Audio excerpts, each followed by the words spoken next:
Oye, pues muchas gracias, vamos, te agradezco esta oportunidad. Me acordé de la entrevista que le hizo Vargas Llosa a Borges y se sorprendió de que no había libros de Borges en la biblioteca de Borges. Yo imagino que en tu casa sí hay libros tuyos, ¿no? En la No, propia biblioteca de su casa no había. sí, Borges decía que no tenía sus libros en casa porque no le interesaban. Y entonces me acordé de ti cuando me dijiste que, bueno, cuando decías que es que hablar de ti te aburre. Sí, hombre, me aburre mucho hablar de mí, pero bueno, los libros, pues sí los tengo, los tengo así discretamente distribuidos en varias, ¿cómo se llaman estos muebles? Que los llaman en inglés revolving, ¿no?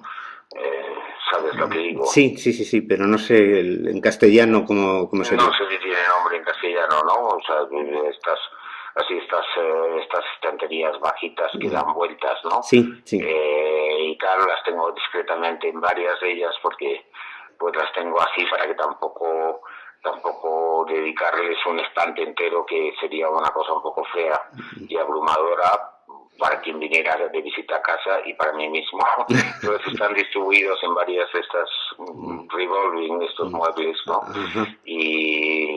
Pero bueno, sí, tenerlos sí los tengo, son parte de mi vida y parte de mi historia, claro. Ajá. Y bueno, a mí cuando me pidieron que te entrevistara, me dijeron, es que probablemente es el mejor escritor vivo en lengua castellana, pero es que además también es todo un carácter, ¿no? Tiene todo un personaje, ¿no? Entonces yo no sé si No, todos los... yo no creo ni lo uno ni lo otro, ni que sea uno de los, ni que sea el mejor escritor vivo, porque en fin eso ya es mucho decir y francamente no me siento así. O quiero pensar que no, o quiero pensar que haya, no es que yo esté muy al día de lo que se publica ahora, ¿no? Pero quiero pensar que haya gente mejor. Pero bueno, yo me considero una persona muy común, la verdad, o sea que Pero bueno, tampoco me ese- veo, en fin, se han, tampoco me veo con un carácter muy especial, ¿no? sí, sin embargo, se han tejido como muchas leyendas, ¿no? Alrededor de ti, no sé si te molestan o te No, bueno, divierten. yo no me entero, de la mayoría ni siquiera me entero, francamente, no sé muy bien cuáles son. Alguna cosa sí me ha llegado y sé que tengo ciertas famas, pues, bueno, pues no sé, supongo que las tengo peores a estas alturas, pero bueno, tradicionalmente pues tenía fama de altivo y de arrogante y de cosas por el estilo. Hombre, impertinente siempre he sido, eso sí lo reconozco, que siempre he sido bastante impertinente, tanto en lo que he escrito de artículos de opinión como a veces en declaraciones y eso, pero bueno, altivo y arrogante, pues yo no me lo considero, pero en fin, ¿quién soy yo para decir lo que soy o dejo de ser, ¿no? Pero bueno, me imagino que a día de hoy, pues las leyendas que pueda haber, pues serán peores, dado que vivimos en un mundo de redes sociales que hasta hace unos años no existían y supongo que ahí, pues, digamos, se avivan todos los rumores y todas las falacias y todas las calumnias que pueda haber sobre, no ya sobre mí, sobre cualquiera, ¿no? Ujú. Y bueno, yo al hablar... Pero vamos, que no me molesta ni me deja de molestar, porque simplemente yo no me entero. Entonces, bueno, lo que se diga por ahí de mí, pues, bueno, pues que se diga, que tampoco vas a estar desmintiendo nada, ¿no? Eso sería una tarea imposible, además, ¿no? Ujú. Sí, yo la verdad es que al hablar de ti muchas veces me sale el nombre de tu padre y a la inversa. Ya. Parece que sois como dos figuras inseparables. Tú describisteis vuestra convivencia como la de dos viudos, que me parece en algún sitio. O dos solteros. En fin, mi O, padre era viudo, yo era soltero entonces, y bueno, pues sí, que compartíamos piso. Así dije yo en algunas ocasiones, que yo, pues sí, estuve unos cuantos años conviviendo con él, sí. y Pero bueno, bueno, cada uno tenía su parte de la casa y no nos interferíamos apenas y sí, era una convivencia bastante agradable en conjunto, ¿no? yo la verdad es que a tu padre Pero le... bueno, ahora eso ya terminó hace muchos años. Yo voy viviendo aquí pues 25 años o algo por el estilo, o más, no sé. ¿Y crees que la posteridad ha sido injusta con tu padre, que fue una gran figura y de la cual ahora... Hombre, hay intentos de recuperación, pero yo creo que la posteridad tal vez no ha reconocido la gran talla Bueno, más que, intelectual. bueno, la posteridad es injusta. Hoy en día la posteridad es injusta en casi todo el mundo porque, para empezar, como he dicho en varias ocasiones, la posteridad ya no existe. Es un concepto del pasado, por contradictorio que pueda parecer, es un concepto de otras épocas. Hoy en día yo creo que todos los que nos dedicamos a cualquier cosa que sea pública, y en concreto los escritores, pues tenemos conciencia de que las cosas van muy rápidas, las cosas se olvidan cada vez con mayor velocidad. En el momento en que alguien muere, desde luego, es muy difícil que se lo siga leyendo. Parece como si se necesitara, más que los libros, una presencia de alguien que defienda esos libros, que los presente, que los defienda, que los avale, ¿no? Y cuando deja de existir la persona, pues hoy en día la verdad es que a casi todos los escritores, sean buenos, regulares o malos, sean populares o sean minoritarios, yo creo que les aguarda el mismo sino de olvido, por lo menos durante muchos años, ¿no? Pero en el caso de mi padre, yo creo que además, pues no se fue justo con él, no ya en la posteridad, sino en vida. Es decir, que a lo largo de su vida, pues él tuvo durante muchos años la enemistad feroz, realmente feroz, del régimen franquista y de la derecha en general, y tuvo muchos problemas. Y luego, más adelante, pues al ser un escritor moderado y al ser un escritor también católico, pues tuvo también la enemiga de las izquierdas, por así decir, y las izquierdas a partir de los años 70 como mínimo, pues estuvieron un poco, controlaban principalmente el mundo cultural, con lo cual no tuvo nunca la simpatía de unos ni de otros, ¿no? Y yo recuerdo cuando murió, pues en algún momento me preguntaron algo como lo parecido a lo que me preguntas tú, evidentemente no sobre la posteridad porque acaba de morir, y yo dije, hombre, bueno, pues no sé, un señor que ha publicado montones de libros, y no soy yo quien para decirlo, pero algunos al parecer muy buenos, jamás tuvo ni siquiera el premio nacional de ensayo. Es cierto, ¿Eh? sí. Que es cierto, que me parece... Jamás lo tuvo, que lo han tenido toda clase de, en fin, con mis respetos para todo el mundo, de mindundis, ¿no? Y entonces, bueno, pues, en fin, esto a mí me parece una cosa un poco llamativa, como mínimo llamativa, ¿no? Nunca tuvo más premios institucionales que yo recuerde, que, bueno, pues ya siendo muy mayor, el príncipe de Asturias, pero se lo dieron exequo con otra persona, con Ingro Montanelli, me acuerdo. Ni siquiera se lo dieron a él solo, ¿no? Bueno, en fin, yo creo que no ha habido mucha justicia con él en su vida. Y si no la hubo en su vida, pues ¿por qué diablos iba a haberla después de muerto, no? Y más aún teniendo en cuenta cuál es el estado de la posteridad, que es el de inexistencia, como te he dicho, a mi modo de verlo hoy en día. Si hoy en día no todo va tan rápido, las cosas se quedan viejas tan inmediatamente. Y he escrito más de un artículo diciendo que en realidad las cosas, por el mero hecho de ser presentes, se convierten inmediatamente en pasado. Y es una cosa muy rara y muy grave que está pasando en las últimas décadas, ¿no? Y entonces, bueno, pues era difícil que él tuviera una posteridad buena, ¿no? Bueno, y aparte de un padre biológico extraordinario, que yo creo que ha dejado grandes libros como España Inteligible, ¿no? O Antropología Filosófica o sus memorias, Sí. tuviste un padre intelectual que fue como Juan Benet, que también tenía fama de, bueno, que tenía fama de intratable, yo no sé si lo era tanto, y me gustaría saber un poco qué te aportó, qué caminos te abrió, qué representó para ti Juan Benet.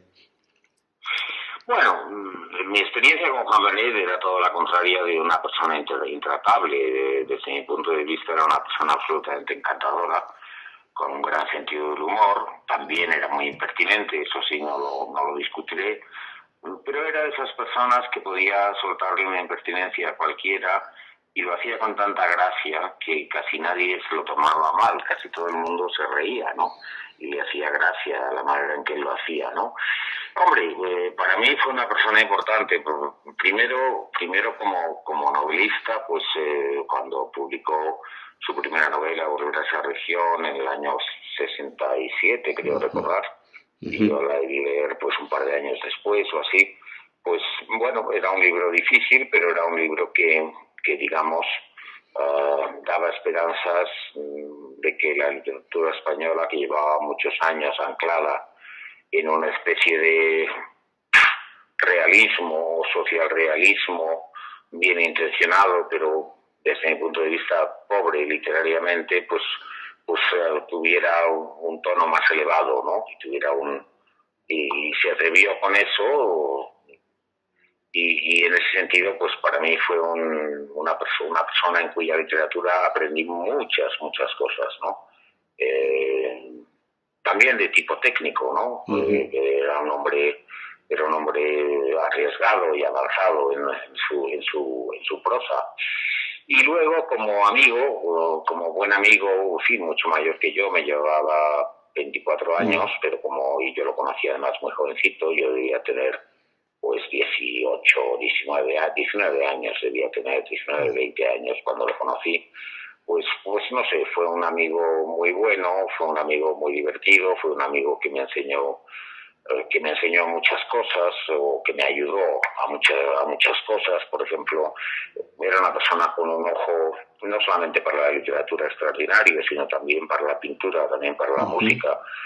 Fue una persona que me enseñó parcialmente a ver cuadros, que me enseñó a oír música, hasta cierto punto, no de una manera como un maestrillo, sino simplemente bastaba con observar cómo él señalaba cosas cuando veía un cuadro, o cuando hablábamos de pintura, o cuando hablábamos de música, o cuando ibas a su casa y lo encontrabas invariablemente oyendo música clásica, pues para que eso te permeara, por así decir, y te enseñara, ¿no? Si bastaba con tener el oído y el ojo atento para aprender muchísimo de él, ¿no? En ese sentido también fue un maestro en la vida personal, ¿no?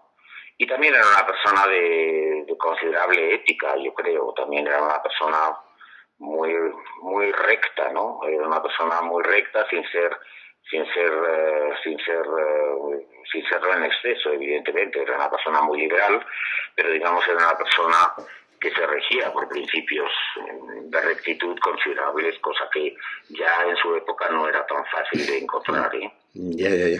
Y bueno, y aparte de pues las enseñanzas de Juan Benet, luego has tenido grandes maestros, pero en el ámbito ya literario. Me refiero, por ejemplo, a Faulkner, que parece que ha sido pues una de tus fuentes de inspiración y uno de tus Sí, modelos. no la principal, sin duda, no la principal, pero sí, claro, Faulkner lo fue más para Benet que para mí, ¿no?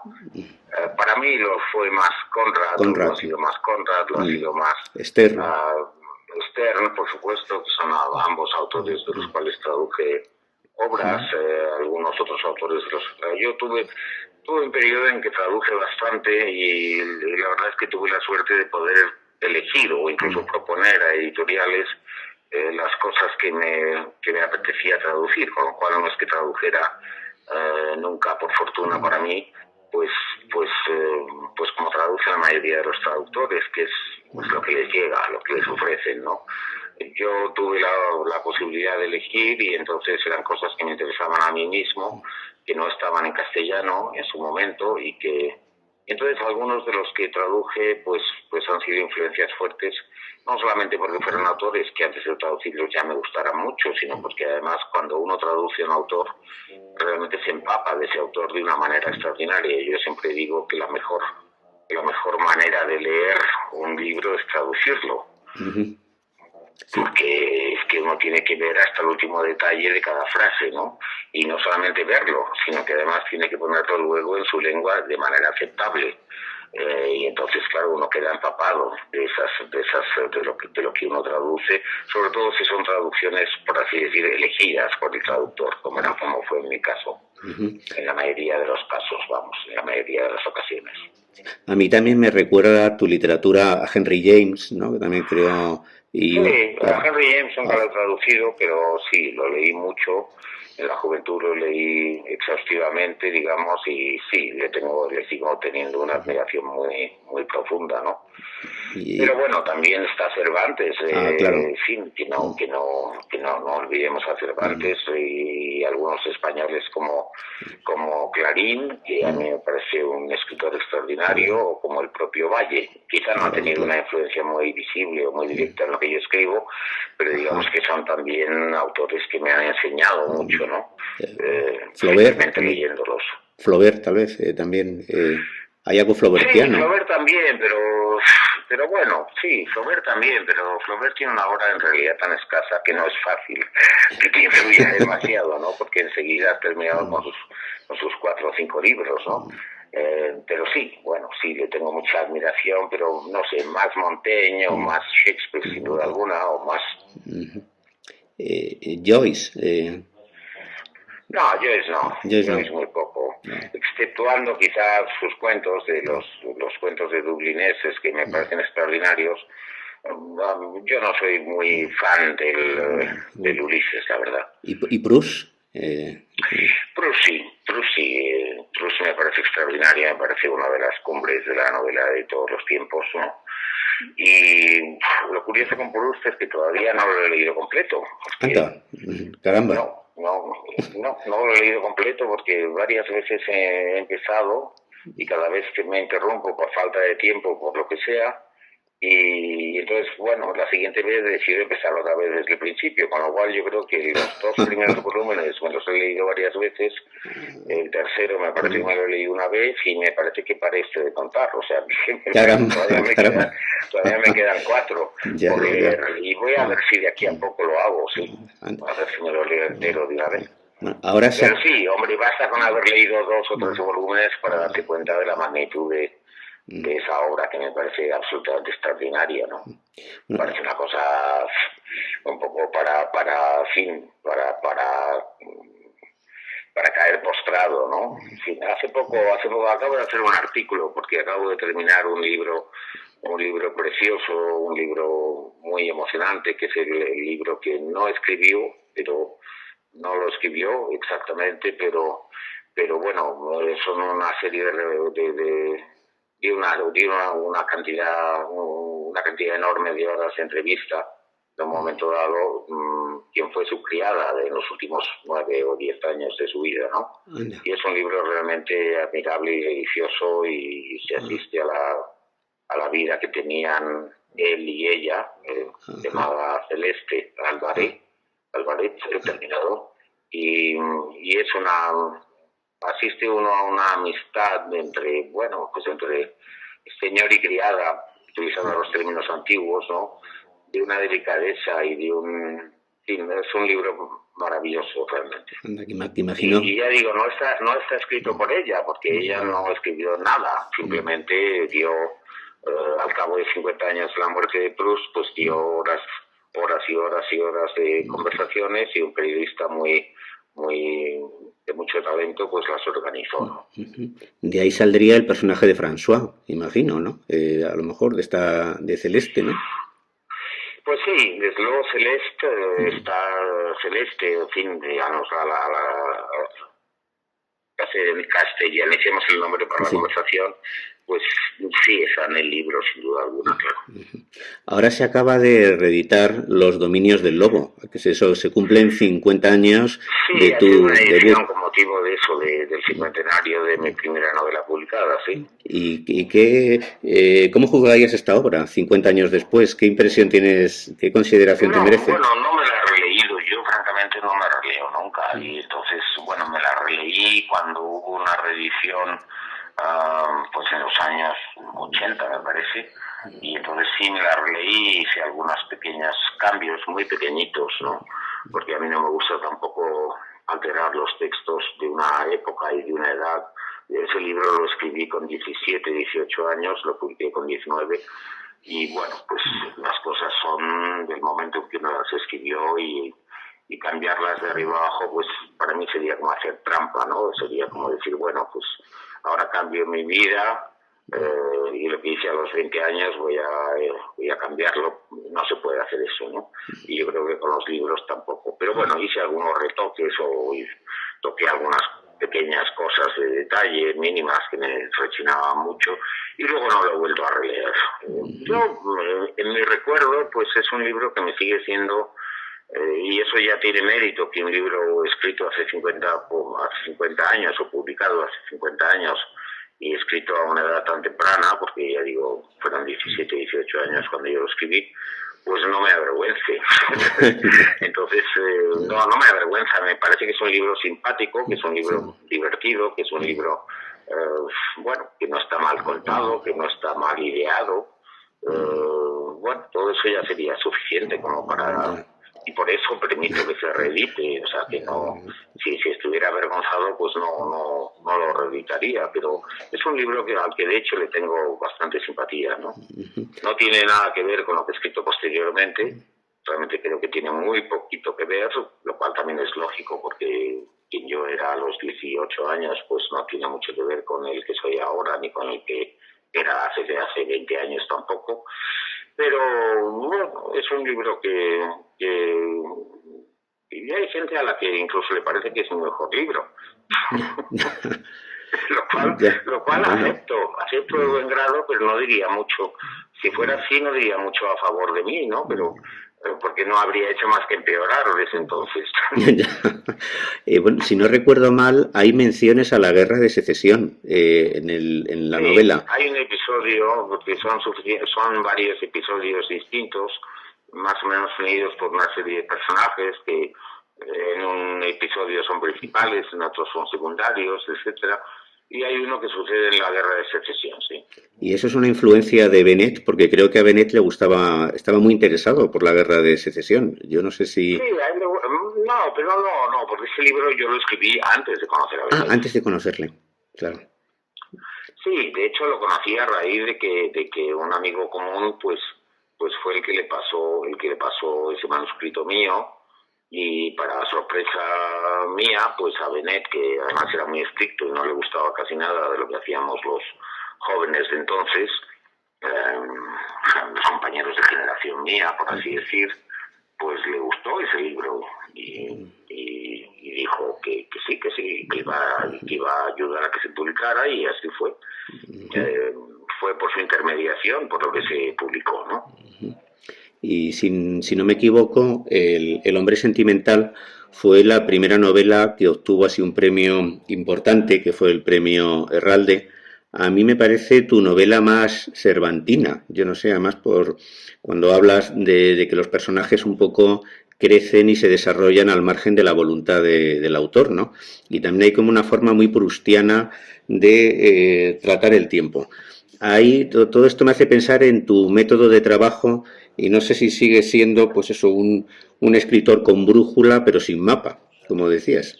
Que es Pues sí, la verdad es que sí, en fin, yo no sé, El hombre sentimental también tiene un montón de años ya y no lo recuerdo muy bien. Ya te digo, hay gente que me dice, deberías releerte porque verías que este libro está muy bien o este otro está... Digo, ya ves que hay mucho que leer en la vida, no voy a perder el tiempo leyéndome a mí mismo, ¿no? Entonces, bueno, yo lo tengo muy olvidado también ese libro, pero vamos, lo que has dicho yo creo que sucede en todos mis libros, ¿no? No que los personajes evolucionen al margen de la voluntad, nada sucede en una novela al margen de la voluntad del autor. Lo que pasa es, como yo he explicado ya en numerosas ocasiones, pues yo decido mucho sobre la marcha, yo improviso mucho, y entonces pues lo cual no quiere decir que lo que hago que suceda en la novela no sea debido a mi voluntad. Claro que es debido a mi voluntad, pero bueno, muchas veces decido a última hora. Hombre, lo que sí recuerdo de ese libro, eso sí lo recuerdo bien, en El hombre sentimental en concreto, es que estaba ya cerca del fin.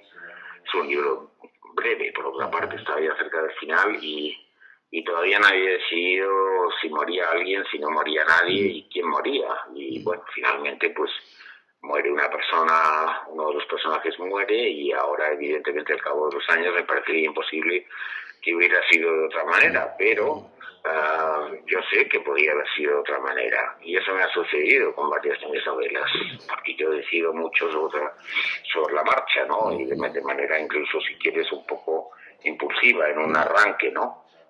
Cuando no sé muy bien o tengo dudas entre esto, lo otro, lo de más allá, pues a veces digo, bueno, pues voy a tirar por aquí y se acabó y a ver qué tal.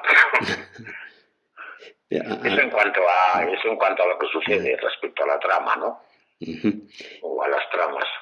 Sí, a mí me llama mucho la atención esta forma de trabajar porque he hablado con escritores que me cuentan que hacen, bueno, pues una planificación estricta, minuciosa, temporal, hacen cuadrantes para que no haya ningún Eso tipo creo. de incongruencia, está todo planificado. Incluso hubo un escritor que me dijo, no, si lo más fácil es escribir, lo más difícil, yo me paso 3, 4 meses planificando la novela, todos los detalles y encajando. Es todo lo contrario de tu forma de trabajar, ¿no? Pues sí, yo la verdad es que aparte de por otros motivos o aparte de por otras razones, porque estoy acostumbrado a escribir de esta manera que yo califiqué con brújula, como algo puesto a quienes trabajan con mapa, es que si yo hiciera eso que hacen muchos escritores, según me dices, y bueno, y alguno de ellos yo lo conozco, pues me aburriría tanto que es que no escribiría el libro. Diría, bueno, pues si ya sé todo, pues ¿para qué voy a hacerlo? O sea, si ya lo sé todo de arriba a abajo y sé lo que va a pasar y sé cómo va a pasar y cuándo y qué le va a pasar a este personaje y al otro y al de más allá, pues francamente, ¿para qué lo voy a escribir, no? Entonces, claro, a mí lo que me divierte precisamente es averiguar a medida que escribo. Averiguar quiere decir decidir, pero es averiguar también. Y yo siempre he recordado en numerosas entrevistas, y disculpa que me repita, No te preocupes. he dicho siempre que el verbo inventar proviene del latín invenire, que en realidad quería decir averiguar o descubrir. Entonces, inventar y descubrir, inventar y averiguar están emparentados, aunque solo sea etimológicamente, ¿no? Entonces, para mí es estrictamente así. O sea, yo descubro a la vez que escribo y decido a la vez que escribo y me contradigo incluso a mí mismo. Si llego a tener un plan determinado para este personaje o para el otro, pues en un momento dado eso me molesta tanto, tenerlo ya a lo mejor 3 semanas antes de llegar a esas páginas concretas, saber lo que va a pasar, que entonces me contradigo a mí mismo y digo, no, voy a hacer que pase otra cosa, porque ya el mero hecho de saberlo yo me aburre. Y entonces me obligo a que suceda otra cosa distinta, ¿sabes? Entonces es la única manera en la cual a mí me divierte escribir. Y lo que hacen otros escritores para mí sería un aburrimiento. Me parecería que escribir sería casi un mero ejercicio de redacción, ¿comprendes? Claro. Y eso a mí no me divertiría, porque si ya sé todo, pues se trata de redactarlo y de buscar unos efectos y todo lo que tú quieras, y no digo que no tenga mérito, sin duda tiene muchísimo mérito, pero a mí personalmente me aburriría mucho.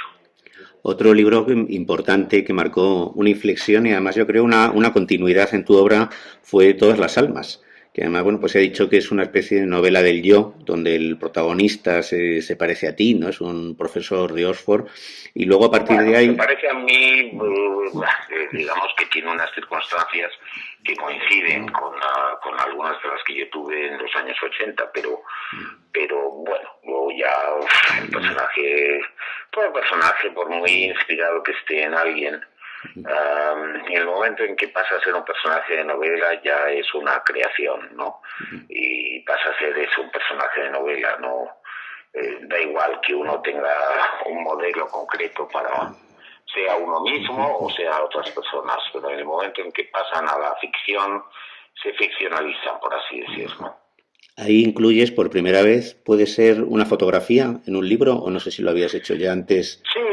Sí, yo creo que además, no digo que haya sido el primero en la historia porque eso es muy difícil de saber, pero bueno, yo recuerdo que a mí me ha hecho gracia a veces que cuando lo hice también, por ejemplo, en Negra Espalda del Tiempo, años después, y algunos críticos pues decían a la manera sebaldiana, y como a la manera sebaldiana. Sebald publicó su primer libro, si no recuerdo mal, en el año 90.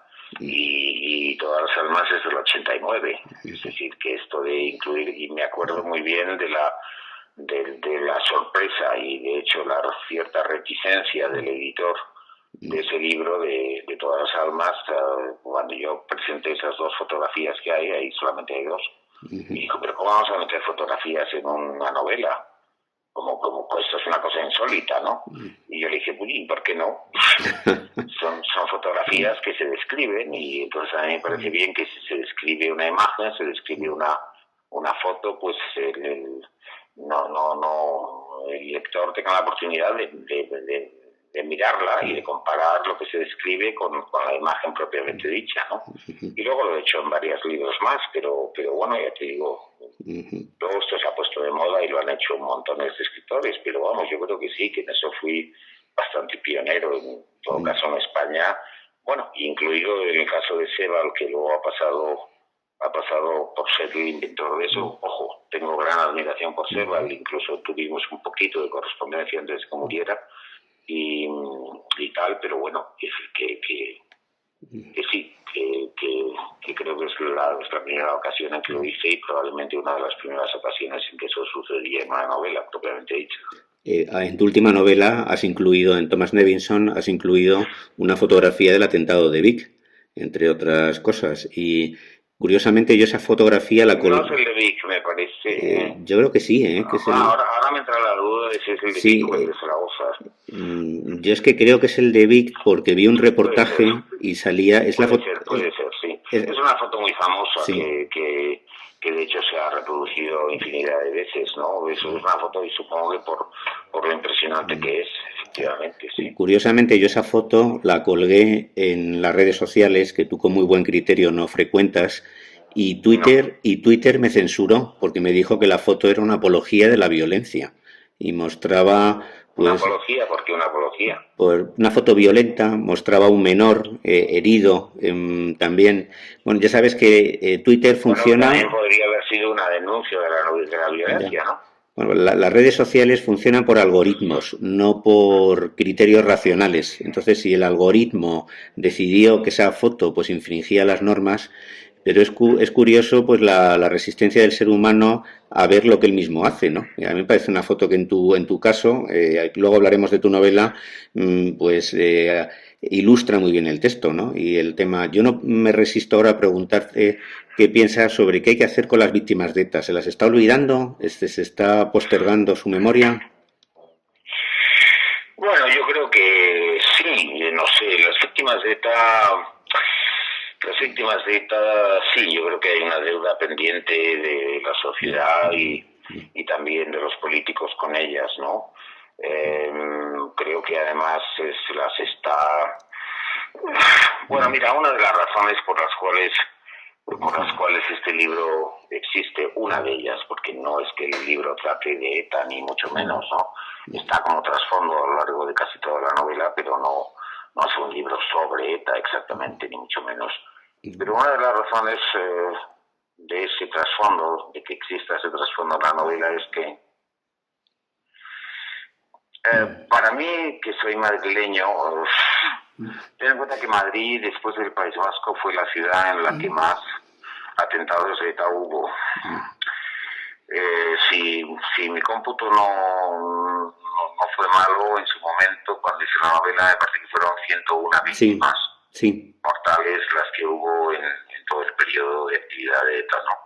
En Madrid, solo en Madrid. Entonces, para los que vivíamos aquí, para los que somos de aquí, eso fue una cosa continua, se puede decir, porque alguna vez era una persona, otra vez eran 10 porque habían puesto una bomba a una furgoneta de guardias civiles o de lo que fuera, otra vez, pero era un goteo constante. Entonces, tanto en el franquismo como después, más después, de hecho, como todo el mundo sabe. Y entonces, bueno, para mí eso, o sea, yo viví bajo el franquismo 24 años, los primeros 24 años de mi vida. Cuando murió Franco yo tenía 24 años, pero bueno, evidentemente los primeros años de mi vida yo no sabía ni qué era el franquismo, ni quién era Franco, ni nada de nada. Y en cambio, yo he convivido con ETA durante muchos más años, durante muchísimos más años, y hasta hace tan solo 10 años, ¿no? Entonces, bueno, hoy en día nos encontramos con que están rebuscando y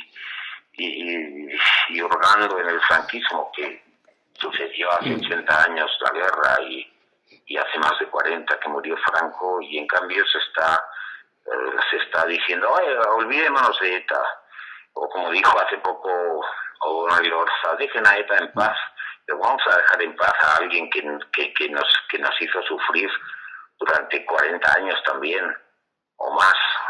¿Cómo vamos a dejar en paz eso? ¿Cómo vamos a olvidar eso? ¿Cómo vamos a...?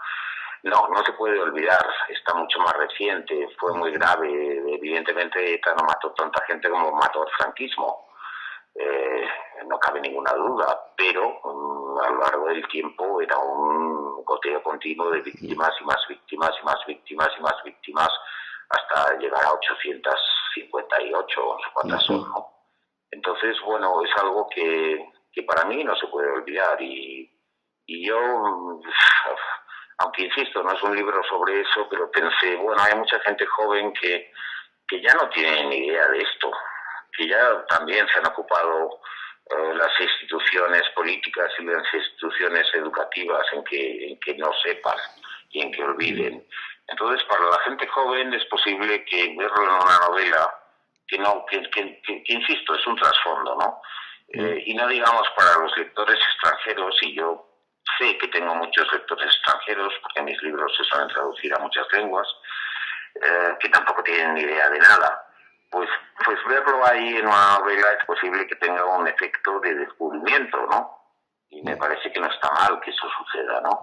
Y además las cosas en las novelas a veces tienen mayor fuerza y causa mayor impresión que la mera noticia en un periódico, que se tiende a olvidar con mucha facilidad, ¿no? Entonces, bueno, pues claro que las víctimas están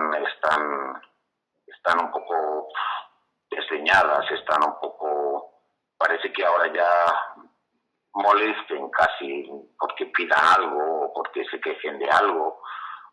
Y no, la verdad es que, bueno, las víctimas verdaderas están muertas, porque no hay que olvidar que se considera víctimas de ETA pues a los familiares y todo esto, pero las verdaderas víctimas llevan muertas muchos años, ¿no? Y respecto a esas personas, lamentablemente nada puede hacerse, ¿no? Y esas son las principales y mayores víctimas. Pero bueno, evidentemente hay toda una serie de gente a la que la vida le cambió, que quedaron huérfanos, que quedaron viudos, que quedaron, en fin, sin hijos, etcétera, etcétera, y a esas personas que también, o que quedaron mutiladas. Claro, se habla muy poco de todas las personas que, por ejemplo, no murieron, pero quedaron mutiladas. Y uno imagina que lo que es vivir un día detrás de otro, personas muy jóvenes con la mutilación de un miembro, por ejemplo, ¿no? Sí. En la novela pues se describe con cierto detalle, bueno, simplemente tomado de las noticias, claro, pues el atentado de Hipercor. El atentado de Hipercor fue una cosa tan monstruosa, que eso no se puede olvidar. Es que cuando alguien dice dejen en paz a ETA o olvídense de ETA ya a estas alturas, digo, ¿cuántas alturas? ¿De qué me está usted hablando? Y además, usted me está diciendo que no olvidemos el franquismo, que no hay que olvidarlo, que yo no digo que haya que olvidarlo, evidentemente, yo soy uno de los primeros en no olvidarlo, pero no me pida que en cambio se olvide una cosa mucho más reciente y de una gravedad, pues, no comparable, pero sí similar. Sí, yo tengo 58 años y yo vivía en Argüelles, al lado de Romero Robledo. Y entonces allí eran viviendas militares y yo un domingo por la mañana paseando, mataron a Quintana Lacazzi y yo escuché los disparos y vi el cuerpo. O sea que yo recuerdo perfectamente aquella época terrible. Curiosamente, tu novela también se puede leer en muchos momentos, sobre todo al principio, como una novela de espionaje. Ahí me recuerda al mejor John le Carré, a Graham Greene. Me parece una He leído que tú has conocido a gente del espionaje británico y que es un mundo Sí, que sí, yo conocí gente que había estado, bueno, como gente que sobre todo había estado en los servicios secretos británicos durante la Guerra Mundial, por un lado, es decir, en otra época, pero también he conocido a alguno que otro que también había prestado servicios, por ejemplo, de intérprete o de traductor para los servicios secretos en Oxford. Es verdad, o sea, el tópico de que en Cambridge y en Oxford hay muchos espías o han salido muchos espías de esas dos universidades, pues es cierto. Es verdadero, porque la verdad es por una razón muy simple. Los servicios secretos buscan a la mejor gente posible, con los mayores conocimientos posibles, para sus misiones o para sus tareas, ¿no? Y una de ellas, evidentemente, es gente que sepa lenguas, gente que sepa historia, gente que sepa que se pueda hacer pasar por bilingüe, que se pueda hacer pasar por ser del otro país cuando en realidad es británica, ¿no? Y entonces es cierto, o sea, la gente de esas dos universidades pues está muy bien preparada, y es normal que hayan, a lo largo de la historia, desde los años 30 en adelante por lo menos, hayan buceado entre los estudiantes de esas universidades, porque había gente muy capacitada para diferentes tareas, ¿no? Entonces sí, yo he conocido a algunos, bueno, que me han informado un poco de ciertos funcionamientos de eso dentro de lo que cabe, porque como sale en la novela y en alguna otra mía también ha salido, pues están todos sujetos a la ley de secretos oficiales, que en principio les impide contar nada durante su vida, ¿no? Sobre lo que han hecho. Y bueno, la verdad es que ninguno infringió esa ley, porque todos los que me hablaron no me contaron nunca o prácticamente nunca misiones concretas en las que hubieran participado, sino, bueno, cosas más generales de cómo es el funcionamiento, de cómo es esto, de cómo es lo otro. Sí. Y he citado a Le Carré y a Green. Yo no sé si la comparación te parece pertinente o son dos autores que Green, no. la verdad es que Green me carga bastante, debo decir. Sobre todo algunas novelas, esas novelas más católicas me cargan bastante, ¿no? Pero bueno, sí, tiene algunas que están muy bien, y Le Carré, desde luego, pues me parece muy bueno. Me parece un escritor que va mucho más allá de un escritor de género. Hoy en día, pues hay esta tendencia, bueno, hoy en día y de toda la vida, a meter a la gente en un género, y yo creo que Le Carré acabará siendo un caso parecido al de Conrad o al de Melville. Durante muchos años Conrad Melville y Stevenson estuvieron encasillados como autores del mar, o incluso de aventuras, ¿no? De aventuras. Y durante muchos años no fueron objeto de estudio en las universidades así prestigiosas. Desde hace ya bastantes años lo son, evidentemente. Y lo son porque pues llegó un momento en que se vio que, más allá de que los escenarios fueran marítimos en el caso de Melville o en el caso de Conrad, o también el de Stevenson, o bien de aventuras, pues que había una literatura de altos vuelos en esos autores. Y ahora pues yo creo que con la carrera acabará pasando lo mismo, que todavía hoy en día, porque ha muerto hace poco, pues se le considera un autor de novelas de espías, y luego se verá que es mucho más de un autor de meras novelas de espías, ¿no? A mí, de todas maneras, Thomas Nevinson me ha recordado El factor humano de Green. Pues es yo creo que de sus mejores novelas, y tal vez no se nota tanto la huella católica como en otras, pero es curioso que Pues no recuerdo, la verdad es que no recuerdo El factor humano. Recuerdo un poco más, pero no mucho, la película que hizo Preminger, que era un director estupendo, pero que esa película le salió fatal y era muy mala, por eso, según recuerdo. Pero la verdad es una novela que tengo muy olvidada. Hombre, está ambientada en Sudáfrica, y también pues toca el tema de los conflictos morales, de pues no sé, el tema de la violencia, ¿no? Como es el caso de tu personaje, ¿no? De enfrentarse, como dices al principio, a la obligación de matar a una mujer, ¿no? Cuando a las mujeres supuestamente pues no se les hace ningún tipo de daño. Lo cierto es que tu novela... Sí, bueno, no se les hace, según como dice en la primera frase de la novela el narrador, el personaje de Thomas Nevinson, pues dice que, bueno, yo fui educado a la antigua. En la educación antigua eso era así, ahora ya me temo que no es así, ¿no? Ya cuando hablabas del atentado de Hipercor, yo me acordaba de las crónicas que está escribiendo Carrer sobre el atentado de noviembre del 2015, perdón, en París. Sí. Yo no sé si hay algún tipo... No las leo, la verdad. Si te digo la verdad, no las leo. No es un autor que me interesa en general. Sí, Y entonces no las estoy leyendo, porque además son muy largas por entregas y esto, ¿no? Sí, bueno, están apareciendo en el país donde tú publicas. Sí, pero no las leo, ¿no? Y... Ya te digo, no es un autor que me interese nada, entonces pues no se me ha ocurrido leerlas. Coetzee sí que te interesaba mucho, ¿no? O Coetzee, o yo no sé cómo... Sí, me parece un escritor muy bueno, sí. Los últimos libros, la verdad es que, sin embargo, he dejado de leerlos, porque estos de Jesús y tal tampoco me apetecían mucho, pero sí, tiene muchos libros muy buenos, ¿no? Algunos de los primerizos, incluso, yo diría que son de los más valiosos, como Esperando a los bárbaros o Vida y época de Michael Kahn. O Foe. Sí, y yo, para no abusar de tu tiempo, no, dime. Yo me estaba, bueno, aquí tenía apuntado 2 libros que te dieron, pues uno que te consagró internacionalmente, que fue Corazón tan blanco, y que es un libro que habla un poco sobre la culpa, pero la culpa sin redención, ¿no? El hecho de que uno de los protagonistas, Rance, me parece que comete un crimen y queda impune, ¿no? Parece una especie de anti-Dostoyevsky, ¿no? Yo cuando lo leía me parecía como Crimen y Castigo, pero al revés, ¿no? Bueno, es un libro que también, no sé, yo cuando salió en su día, que fue hace ya casi 30 años, en el 92, pues me acuerdo que dije que era un libro sobre el secreto y su posible conveniencia. Y también dije que, bueno, que en cierto sentido era la antinovela policíaca, porque justamente era un libro en el cual, habiendo un secreto que se percibe que lo hay, o un misterio, el principal personaje, el narrador, no tiene el menor interés en saberlo, no lo quiere saber, o sea, de hecho no investiga, es un anti-investigador, ¿no?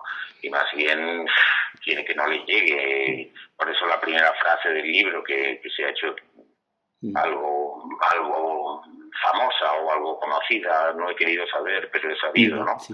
Y es así, realmente él no quiere saber, ¿no? Y entonces en ese sentido yo decía que era un poco la antinovela policíaca, ¿no? Normalmente cuando uno percibe que hay un secreto, que hay un misterio, hablo en la vida real, la curiosidad nos puede mucho, ¿no? Y intentamos ahondar, y yo creo que para no ahondar hace falta tener mucho coraje, mucho valor, ¿no? Para decir, bueno, aquí hay algo, pero que quizá es algo que no debo saber. Y que es mejor que no sepa y que no trascienda y que no se sepa en general. Y eso es una de las cosas que me acuerdo que cuando salió el libro, pues, no digo escandalizó, porque sería mucho decir, pero bueno, sorprendió un poco, diciendo, bueno, pero eso es una actitud cobarde. Y yo decía, no, yo al contrario, la veo como una actitud. Hace falta tener mucho valor para decir, aquí hay algo oscuro y voy a renunciar a saberlo, porque creo que no todo debe contarse. Entonces, bueno, ahí, claro, evidentemente hay opiniones para todos los gustos y es una discusión sobre lo que debe contarse y lo que no, que podría llevarnos pues varios días de discusión, ¿no? Pero la novela plantea un poco, es una de las cosas que plantea, ¿no? Y habla de eso, del secreto y de su posible conveniencia, que yo siempre he visto como una gran ventaja, o sea, más vale que no todo el mundo sepa exactamente lo que estamos pensando en cada momento sobre ellos, ¿no? Porque pues probablemente estaríamos matándonos todo el día, ¿no? Entonces, bueno, hay esa cosa de callar muchas cosas, ¿no? Las dos últimas preguntas. Una, mañana... No te obligues a... Tengo tiempo todavía, si quieres, un poco más. Tampoco te quiero abusar de tu amabilidad. que a pesar de la fama de Uraño, conmigo ha sido muy amable, como tú me contabas de Juan Benet contigo, ¿no? Así que pero no quería abusar. Yo creo que soy, bueno, yo no sé si, yo creo que Benet era amable en general con era muy amable desde luego con la gente que trabajaba para él o con él, por ejemplo, él, como sabes, era ingeniero y pues, encargado de hacer obras hidráulicas y de gran envergadura y tenía a sus órdenes pues un montón de gente trabajando y siempre fue extremadamente amable con toda esa gente y lo sé, y además a muchos de ellos si estaban en apuros los ayudaba económicamente si podía, ¿no? Y lo hacía de una manera discreta y sin alardear de ello en absoluto, ¿no? Y era extremadamente amable en general también con sus amistades, evidentemente, aunque también pudiera soltarnos a cualquiera una impertinencia de esas que me serán recibidas con risas, ¿no? Y lo que pasa es que, bueno, pues él podía ser muy antipático con quien le parecía que merecía antipatía, ¿no? Y en eso yo me guío un poco por esa misma cosa, es decir, yo puedo ser antipático, casi todo el mundo, de hecho, puede ser antipático. Bueno, yo lo soy con quien creo que no merece otra cosa que antipatía, ¿no? O con aquellas personas a las que tengo muy mala idea o que me parece que son indecentes, etcétera, etcétera. Pero en general, digamos, a las personas de las que no tengo una opinión o tengo opinión buena, evidentemente, pues intento ser todo lo cordial y todo lo amable que puedo, en fin. Eso es así. Ahora, eso no quita para que yo, vamos a ver, no sé, para decirlo de alguna manera más tonta y más gráfica, yo en el colegio de niño, ahora que se habla tanto del bullying no sé por qué le llaman bullying, porque siempre ha habido una palabra que era el matón de colegio, era incluso una figura clásica y se hablaba de matoneo también, ¿no? Entonces, bueno, pues yo en el colegio me acuerdo, yo era bastante pacífico, pero si alguien me provocaba, pues era de los que reaccionaba y me peleaba mucho. Me peleaba solo con aquellos que se metían conmigo o que me atacaban, ¿no? Entonces, bueno, yo he sido así siempre, ¿no? No soy agresivo, creo, insisto, yo no soy quien para decirlo, pero si alguien me busca las cosquillas, pues soy de los que sí responde, ¿no? No soy un manso, por así decir, eso sí. Ahora, yo normalmente con las personas que no me hacen nada y con las personas que estimo y que quiero y con las que no estimo ni quiero, pero simplemente no me han hecho nada, pues procuro ser cordial y amable y bueno, y en ese sentido, pues quizás sí he seguido un poco el ejemplo de Benet.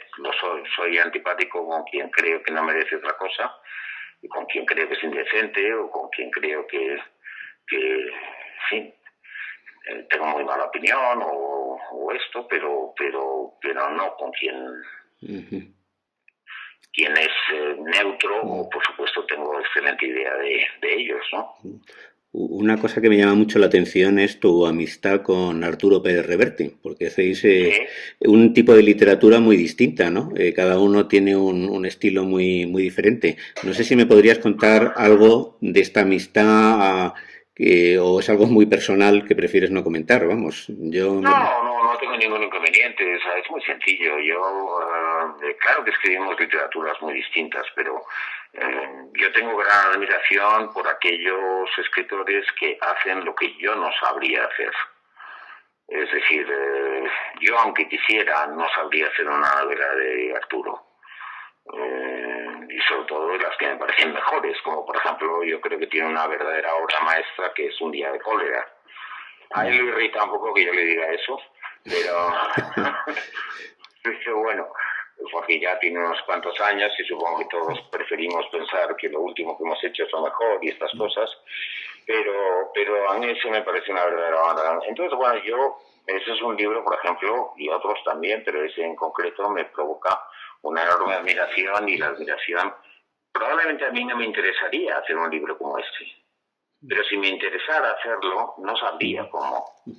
Y por tanto, a mí no me impide admirar algo yo no tengo impedimento en admirar algo muy distinto de lo que yo hago. O sea, yo no soy de esos escritores que estrictamente admira aquello que está en mi onda, por así decir, o en mi cuerda, ¿no? Entonces, en el caso de Arturo, le tengo una admiración literaria, eh, insisto, de libros que yo a lo mejor no haría nunca, ni a lo mejor me interesaría hacer. Y luego también, pues mira, nacimos el mismo año, tenemos las mismas referencias, leímos los mismos tebeos, vimos las mismas películas, y luego pues nos tenemos una simpatía mutua basada pues eso, en la edad, en la educación que hemos tenido, en estar de acuerdo en muchas cosas, en otras no, pero bueno, las amistades nadie pretende estar de acuerdo al 100%, pero bueno, luego resulta que a mí me gusta mucho Proust y Faulkner y a él probablemente no. Pero resulta que a mí me gusta mucho Conrad y Stevenson, y a él también le gusta mucho Conrad y Stevenson, y a él probablemente le gustan otros autores menores, pues de mar o de guerra o de tal, que a mí no me gustan. Pero eso no es ningún problema, tenemos las suficientes coincidencias, ¿no? También en nuestras admiraciones. Así que, bueno, no tiene más misterio que Sí. eso. Yo puedo decir que a Arturo, que le conozco un poco, también es una persona muy amable, ¿no? A pesar de que ha protagonizado muchas polémicas y ha tenido pues y la incomprensión de algunas personas, yo la verdad es que tengo que admitir que conmigo siempre ha sido de una amabilidad exquisita, ¿no? Otra pregunta. Bueno, conmigo, puesto que somos amigos, pues también, evidentemente, ¿no? En fin. Pero bueno, pues no sé, supongo que también habrá tenido sus encontronazos y sus impertinencias con otra gente, claro. Me dijiste que la obra que más valoras de todas las que has hecho es Tu rostro mañana. Sin embargo, Bueno, es una quizá, bueno, novela que no ha llamado tanto la atención como otras, ¿no? Que parece que no se le ha prestado el mismo interés, ¿no? Que yo que sé, que mañana en la batalla piensa en mí, por ejemplo, ¿no?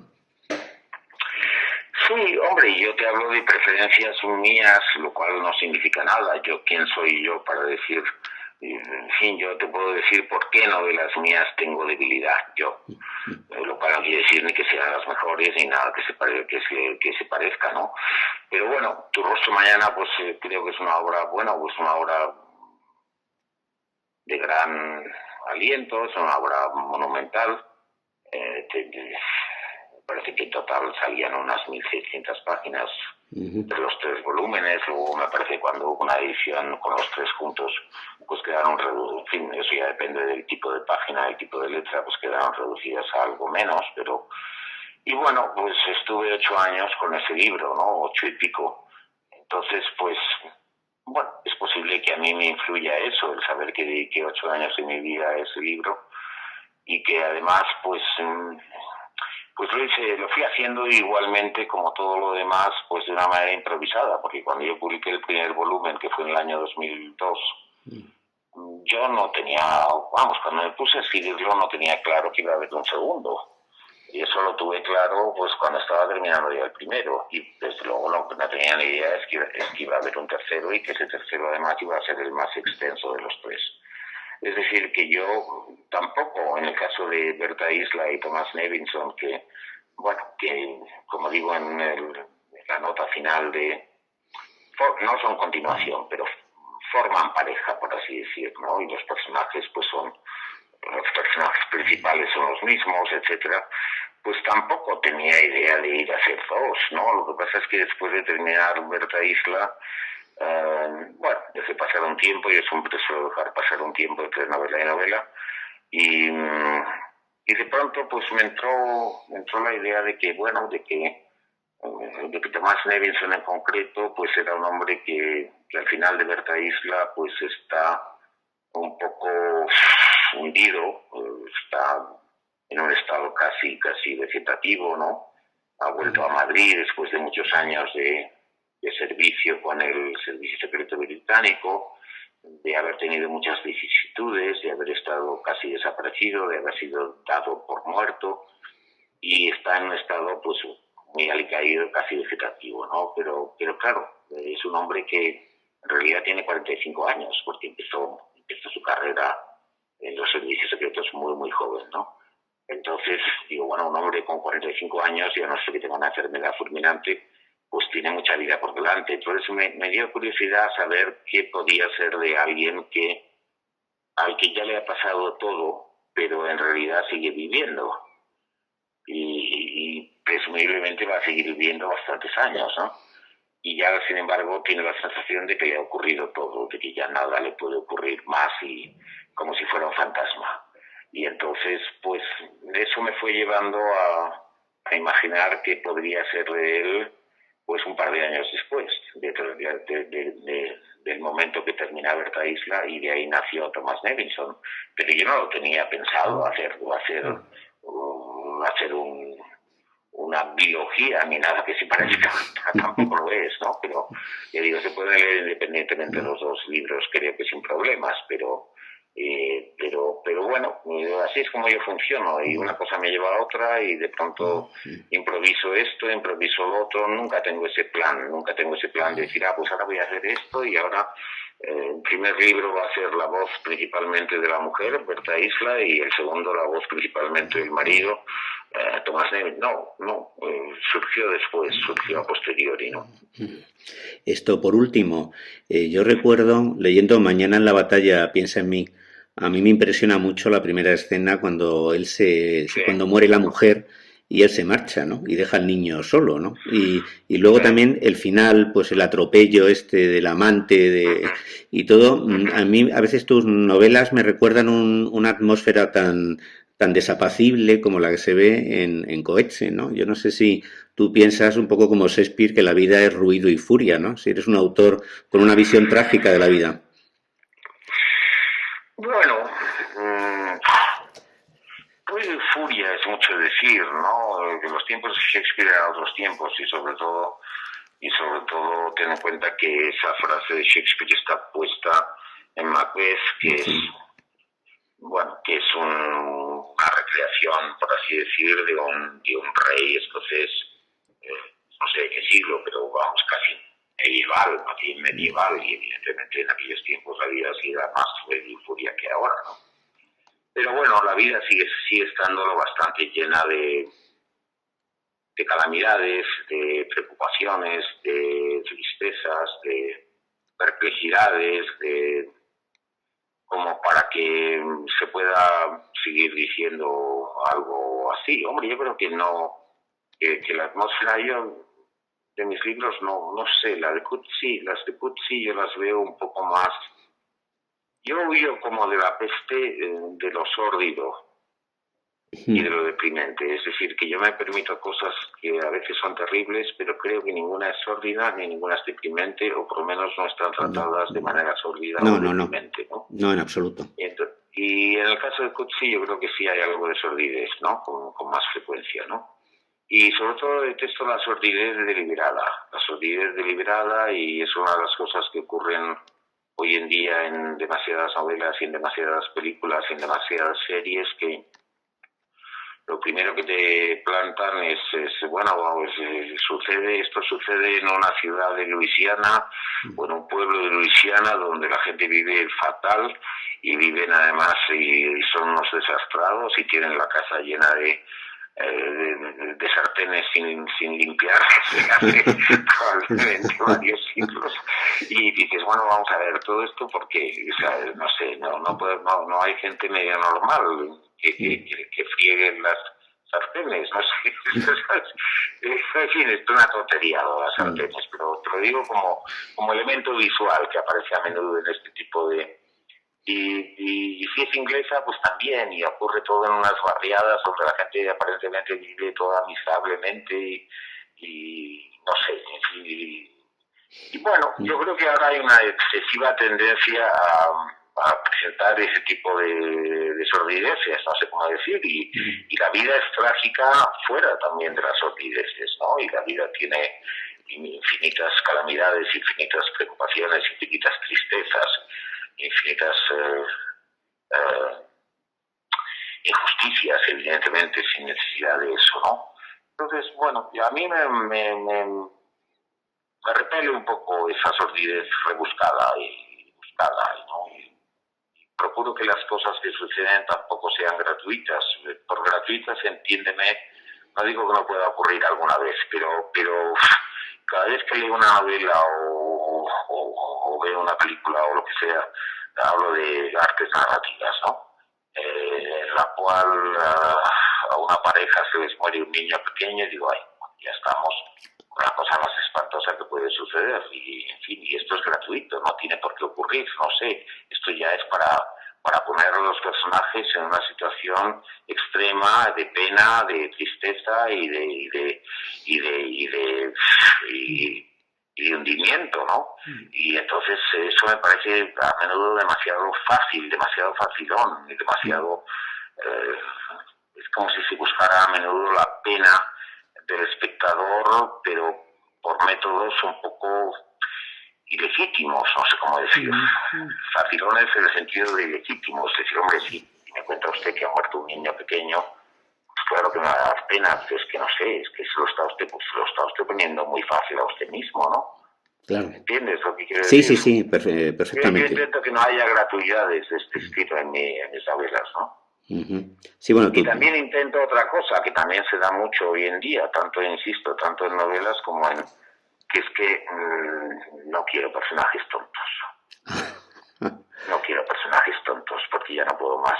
Entonces, claro, Que no, yo me acuerdo de un artículo tuyo donde decías que ahora estaba de moda parecer tonto, ¿no? Que antes todo el mundo fingía que era inteligente y ahora no, ahora estaba de moda ser tonto y parecerlo, ¿no? Pues sí, y sobre todo esos personajes que hacen tonterías y dices, mira, vamos a ver, tú estás viendo una película, ¿no? Y dices, bueno, pero vamos a ver, si hace esta tontería, pues cómo no le van a ocurrir desgracias, claro. Es muy fácil que le ocurran desgracias si está haciendo esta idiotez. Entonces, no, por favor, o sea, me interesa que la desgracia le ocurra a alguien, no por ser idiota, sino simplemente porque ocurre, a pesar de que el personaje sea listo. Yo a mis personajes... a veces se me ha reprochado, creo, en mis novelas, que si mis personajes hablan todos demasiado bien y si hablan, pues, incluso todos un poco parecidos. Y yo, claro, ¿cómo van a hablar un poco parecido? Aunque relativamente, que también yo creo que hay algunos que no. Pero bueno, si están todos salidos de mi cabeza. ¿Y por qué no van a hablar bien? A mí me resulta muy agradable cuando leo algo, por ejemplo, una conversación en una novela en la cual los personajes están diciendo cosas interesantes, están diciendo cosas que han pensado y están diciendo cosas inteligentes. O sea, yo no digo con esto, vamos a ver, no quiero decir con esto que lo que digan los míos sea por fuerza inteligente, porque, insisto, tampoco quién soy yo para decirlo, ¿no? Puesto que lo he creado. Pero digamos que intento que no sean bobadas y que no sean tonterías y que no sean relleno y que no sean meramente estupideces, y si no son cosas inteligentes, por lo menos que tengan un poquito de humor y un poquito de gracia, no sé, en fin, escenas que sean un poco cómicas a veces, ¿no? Entonces, bueno, hay toda una serie de cosas que invaden la literatura, el cine y la televisión actuales que yo francamente rechazo, ¿no? Intento no incurrir en ellas porque me parecen fáciles, me parecen baratas, me parecen vulgares, ¿no? Bueno, pues con esto habríamos terminado.